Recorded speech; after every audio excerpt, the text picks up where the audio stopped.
is one of the best books that's out right now. It's the hottest thing that's going on right now. And we're here to have a discussion. So show your love to Sanford Greene and jump around. It's something to be said about creativity and how your surroundings influences that. You put it into your work. And I really felt like, because there was so much emotion that's happening in our society, and I'm receiving a lot of these different sides of the emotions. I felt like I needed to put that into my work.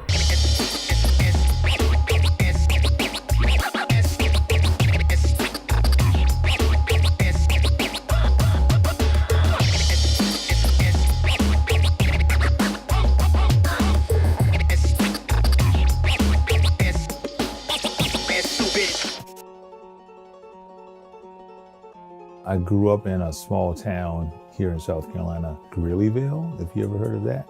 You know, the summers were very long, very boring to some degree, but I always was entertained by drawing. I used to watch a lot of cartoons, Super Friends and things of that nature. And one day I went with my mom to the local Kmart, and I came upon what I call the Holy Grail. It was a spinner rack of comics. There were comics there that looked familiar to the things I saw on those cartoons. Superman, Spider-Man. My little brain was putting it all together like someone drew this book based on the stuff I see on TV. So I wanted it. Terry and the Pirates by Milton Caniff. Can you see that?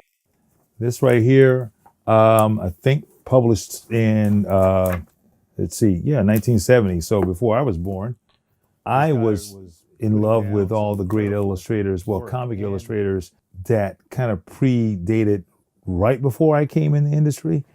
And once I started to learn who their influences were, the rabbit hole started. Strip artists, just American classic illustrators, people like Norman Rockwell and J.C. Leyendecker.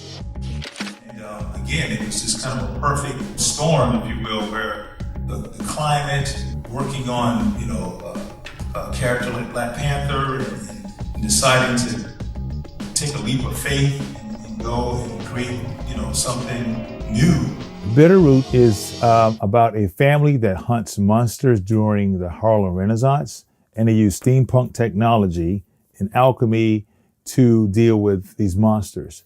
But Cullen, the main character, he's a little reluctant because he's been influenced by the arts and the culture of that time, and he's really wanted to be a part of it.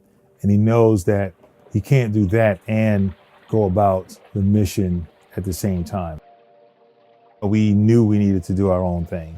We felt the bubble was definitely starting to expand in terms of the enthusiasm for these types of characters. There's only a handful, Black Panther and Luke Cage, Storm. So we just decided that, if we want to tell those kind of stories, we need to create a platform for ourselves to be able to do that.